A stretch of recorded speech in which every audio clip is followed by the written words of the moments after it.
से जिनकी जिंदगी चल रही है वो भी अंग्रेजी को खराब भाषा थोड़ी है। अंग्रेजी मैं भी बोलता हूँ, अंग्रेजी के कवि मुझे भी बहुत पसंद है, जॉन कीट्स पसंद है, ब्राउनिंग पसंद है, शैले पसंद है, ऐसे ऐसे छोटे छोटे कवि पढ़े हैं, हेनरी डब्ल्यू लॉन्गफेलो जो जिस पर बच्चन जी ने पीएचडी की, वो भी मुझे बहुत पसंद है। अंग्रेजी के नए राइटर्स भी पसंद है, पुराने भी पसंद है।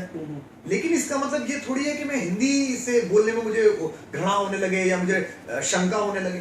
भाई आप हिंदी में फिल्म बनाते हो और स्पॉट बॉय से लेके हीरो तक अंग्रेजी में बात करता है।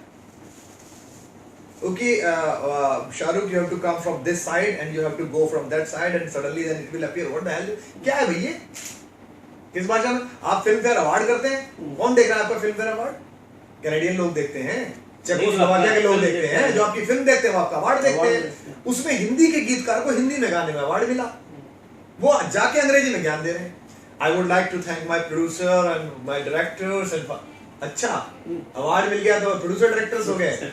आप हिंदी में बोल दीजिए। मैं अपने निर्देशक को, अपने निर्माता को, हिंदी के सभी पाठकों को जिन्होंने गीत सुना उनको मैं आभार व्यक्त करता हूँ। उर्दू में बोल दीजिए, मैं उनका शुक्रिया अदा करता हूँ जिन्होंने मेरे लफ्जों को इतनी बेहतरीन जगह अपने दिल में, अपनी रूह में दी, तो भी कोई दिक्कत नहीं है।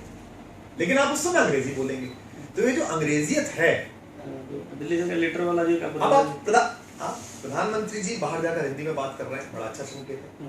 वो कह रहे हैं घरों में हिंदी बोली जाने के, बड़ा अच्छा संकेत है। लेकिन यूपीएससी के लड़के जो हिंदी माध्यम से पहुंच जाते थे, जो थोड़ी बहुत हिंदी की रक्षा कर पाते थे, वो बैठे रहे महीनों, पिटते रहे, लुटते रहे, कोई मिलने ही नहीं आया, किससे बात ही नहीं, अब खत्म हो गया। आईएएस में उस देश की ब्यूरोक्रेसी में जो गांव का एक लड़का पहुंचता था, बिहार के किसी गांव का, उत्तर प्रदेश के किसी गांव का, मध्य प्रदेश के किसी गांव का, जिसको सत्य अच्छा पता था, जिसको पूरी चीजें पता थी अपने विषय की, लेकिन उसकी प्रॉब्लम यह थी कि वो अंग्रेजी में नहीं लिख सकता। साउथ के दक्षिण के पाल वंशीय राजाओं की राजनीतिक योजना, इसको वो हिंदी में तो समझता है, पर the political strategy of Pal dynasty of south, इसको अंग्रेजी में नहीं लिख सकता बेचारा। उसको आपने आईएएस से बात कर दिया, अब वो लिख ही नहीं पाएगा। अब डीपीएस वाला आएगा सिर्फ। वो जो आया था नगर पंचायत, ग्राम पंचायत के स्कूल से चटिया बिठा के, उसको आपने बाहर कर दिया। कहाँ गए हिंदी वाले? क्यों नहीं बोल रहे? वो क्यों नहीं गए? आपने सवाल नहीं खड़ा किया जो आप नेम प्लेट वाला बता रहे थे कि दिल्ली में अगर आप हिंदी में नेम प्लेट लिख के जाते हैं तो दिल्ली की ट्रैफिक पुलिस आपको रोकती है और उसका 100 रुपए शायद जुर्माना होता है हर बार। मेरे पास दर्जनों जुर्माने की रसीदें हैं, मैं आपको दूंगा, क्योंकि मेरी गाड़ी पर हिंदी में नेम प्लेट थी। तो आपने कभी उसको किनसे क्वेश्चन करूं? वो कहते साहब हम तो मोटर व्हीकल एक्ट से बंधे हुए हैं। वो कहते हैं बेचारे साहब बहुत गलत कानून है, हम आपकी बहुत इज्जत करते हैं। उनमें कई सिपाही मिलते हैं, मोबाइल खोल के मेरी कविताएं दिखाते हैं, साहब आपकी कविताएं सुनता रहता हूं मैं तो।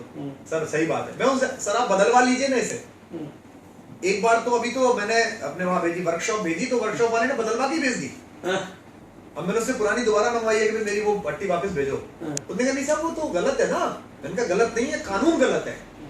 गांधी जी एक बार एक अनाथालय का उद्घाटन करने गए थे, तो वहां के गांधीवादी संचालक ने खड़े होकर कहा कि ये अवैध बच्चों का अनाथालय।